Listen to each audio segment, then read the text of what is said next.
Our story today is called A Horseman in the Sky. It was written by Ambrose Bierce. Here is Roy Depew with the story.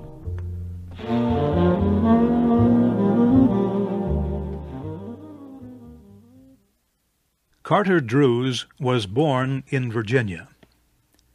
He loved his parents, his home, and the South.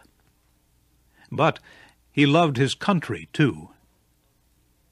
And in the autumn of 1861, when the United States was divided by a terrible civil war, Carter Drews, a Southerner, decided to join the Union Army of the North.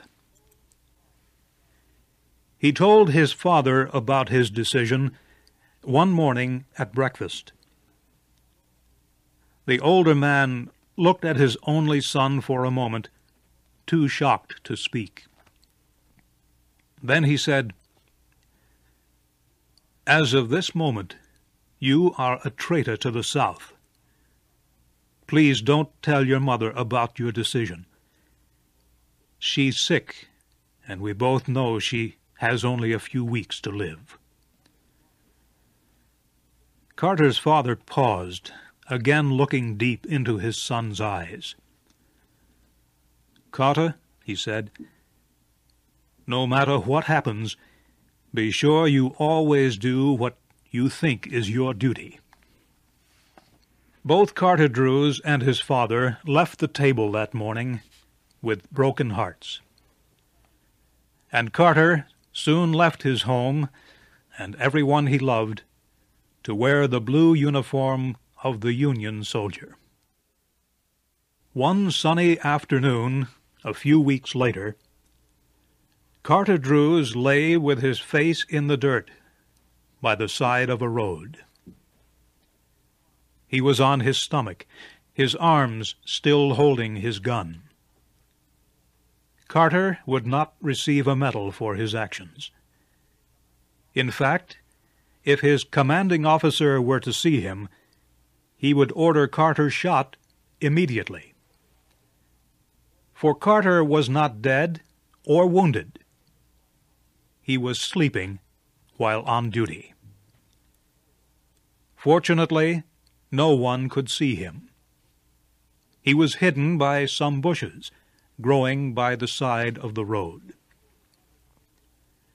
The road Carter Drews had been sent to guard was only a few miles from his father's house.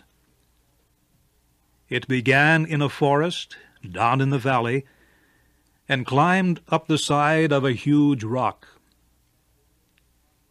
Anyone standing on the top of this high rock would be able to see down into the valley.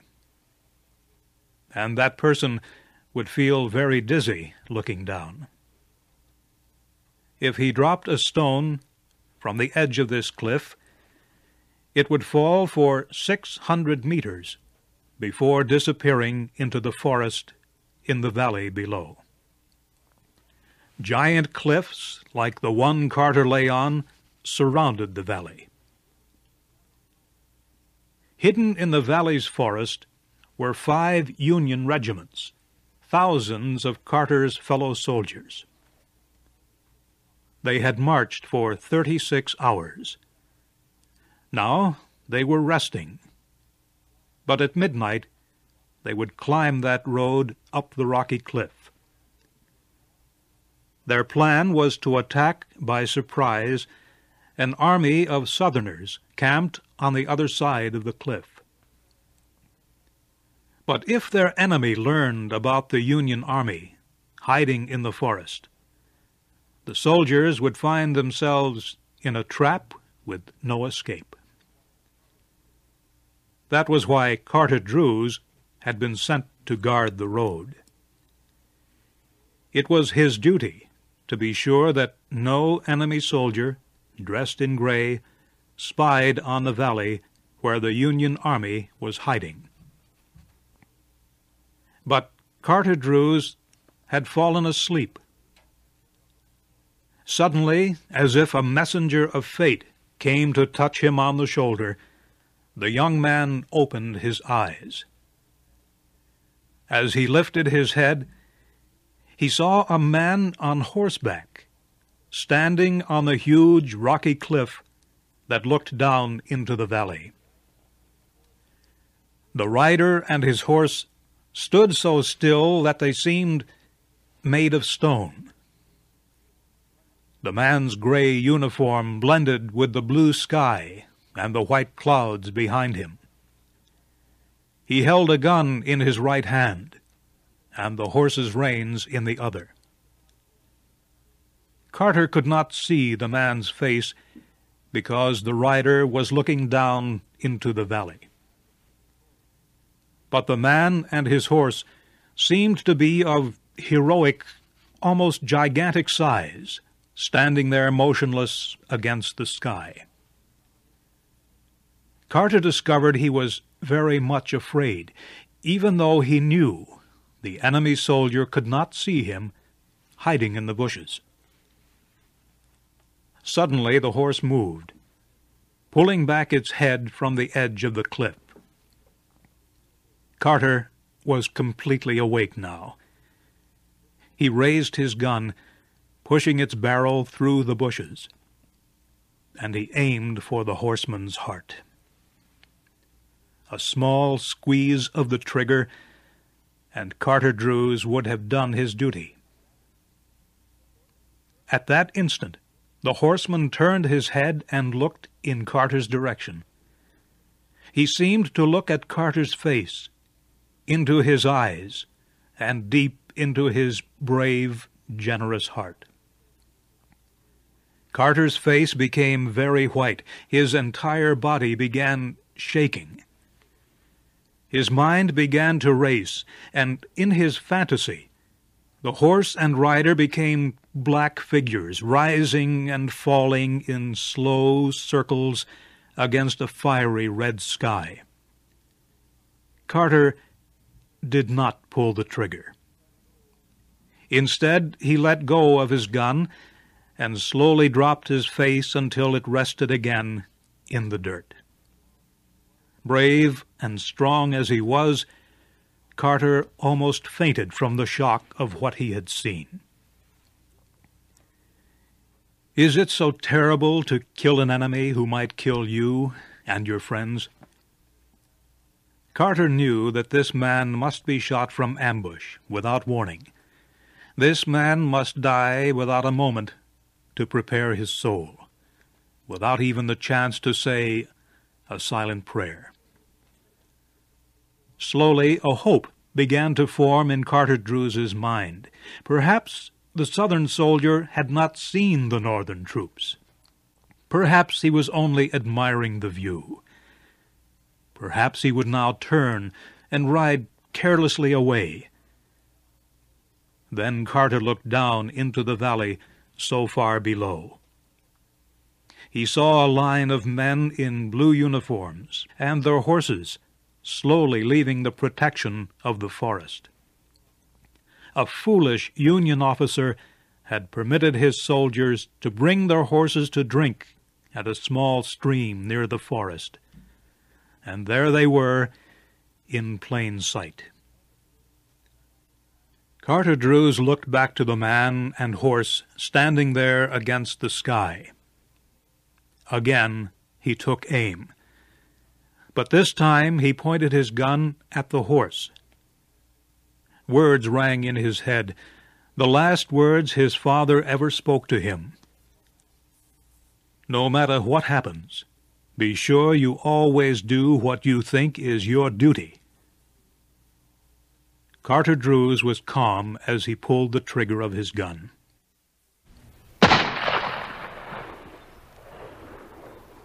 At that moment, a Union officer happened to look up from his hiding place near the edge of the forest.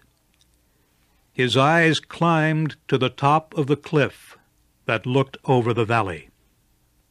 Just looking at the top of the gigantic rock so far above him made the soldier feel dizzy.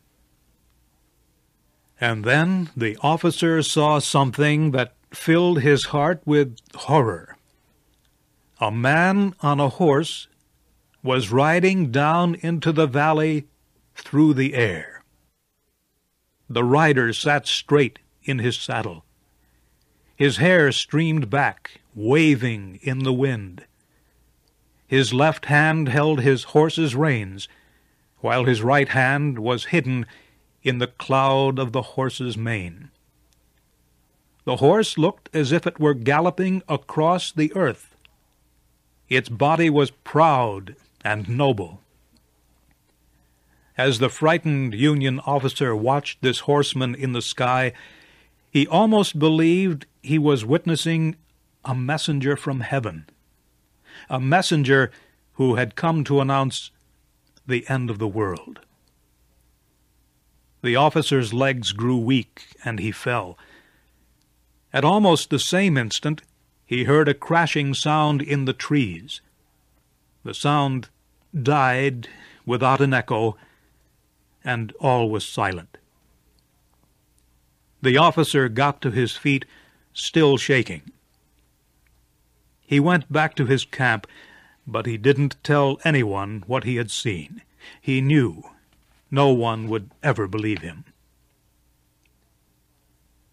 Soon after firing his gun, Carter Drews was joined by a Union sergeant. Carter did not turn his head as the sergeant kneeled beside him. "Did you fire?" the sergeant whispered. "Yes." "At what?" "A horse. It was on that rock. It's not there now. It went over the cliff." Carter's face was white, but he showed no other sign of emotion. The sergeant did not understand. "See here, Drews," he said after a moment's silence, "why are you making this into a mystery? I order you to report. Was there anyone on the horse?" "Yes." "Who?" My father."